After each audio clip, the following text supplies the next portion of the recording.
नमस्कार दोस्तों, आप सभी का स्वागत है आपके अपने YouTube चैनल में। दोस्तों, आप सभी भगवान की कृपा से कुशल मंगल होंगे, माता लक्ष्मी के आशीर्वाद से परिपूर्ण होंगे, सुख समृद्ध होंगे और ऐश्वर्य भरे जीवन का आनंद ले रहे होंगे, ऐसी मंगल कामना हम करते हैं। आपके हालात कैसे हैं? आपकी समस्या और समाधान के लिए एक बार कमेंट बॉक्स में जय मां लक्ष्मी लिख करके हमें अवश्य बताएं।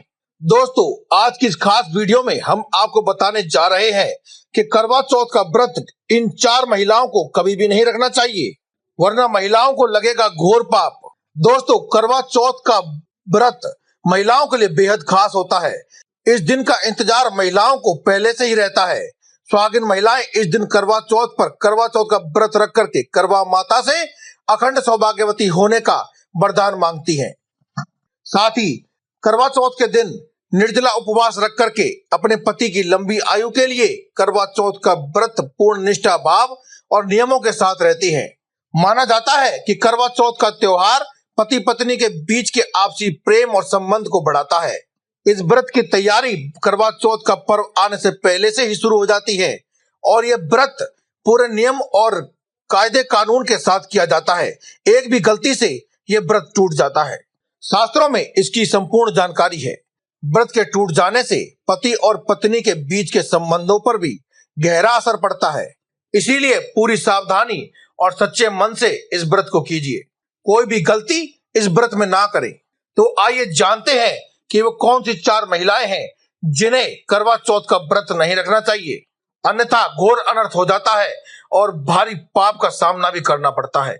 दोस्तों, ऐसा माना जाता है कि इस व्रत को सबसे पहले माता पार्वती जी ने भगवान शिव को प्राप्त करने के लिए किया था और अखंड सौभाग्यवती होने का वरदान प्राप्त किया था। और अगर आप भी अखंड सौभाग्यवती होना चाहते हैं तो आप इस व्रत को अवश्य करें। दोस्तों, अगर पति पत्नी में बहुत लंबे समय से आपसी विवाद हो, सुबह शाम झगड़ा होता हो और यह बात तलाक तक पहुंच गई हो, तो ऐसे समय में स्त्रियों को करवा चौथ का व्रत नहीं रखना चाहिए। लंबे समय से पति पत्नी में यदि दूरी हो तो करवा चौथ का व्रत रखने से आपको पाप लगता है। वहीं दूसरी ओर आप इस व्रत के सभी नियम बिना पति के पूरे नहीं कर सकते, इसीलिए भी आपको व्रत नहीं रखना चाहिए और ये व्रत खंडित हो जाता है और उसका पूर्ण फल प्राप्त नहीं होता है। इसीलिए यदि आप इस व्रत को रखना चाहते हैं तो आप पहले अपने आपसी रिश्ते सुधार लें। दूसरी महिलाएं, यानी कि जो महिलाएं दाम्पत्य जीवन में तो बंधी है, शादीशुदा है, लेकिन दाम्पत्य जीवन में प्रेम नहीं है, अर्थात ऐसी स्त्रियां जो अपने पति से प्रेम ही नहीं करती हैं, जो अपने मन में दूसरे आदमी के प्रति प्रेम भावना रखती हैं, या फिर यदि आदमी किसी और स्त्री के प्रति भावुक हो तो ऐसी स्त्रियों को करवा चौथ का व्रत नहीं रखना चाहिए।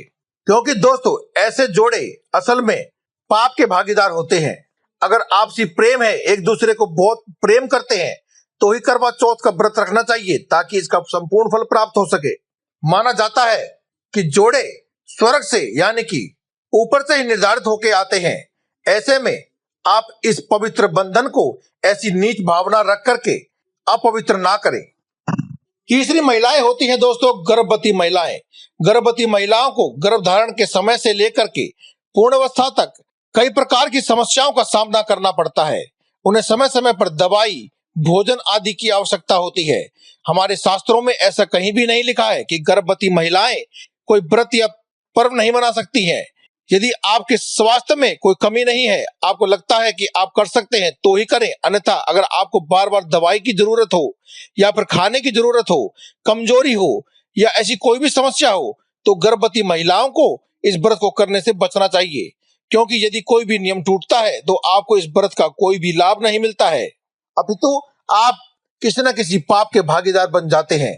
इसीलिए यदि अगर आप नहीं रह सकते हैं, आपको कोई समस्या है, तो गर्भवती महिलाओं को इस व्रत को करने से ही बचना चाहिए।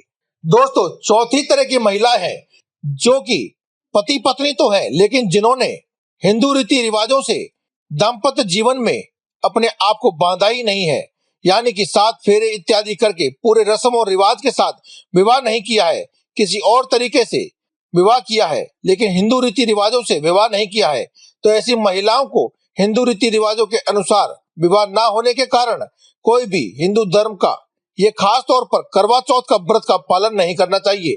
ऐसा करने से उन्हें पाप लगता है।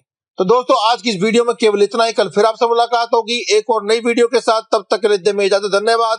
कमेंट बॉक्स में लिखते रहें जय माता दी।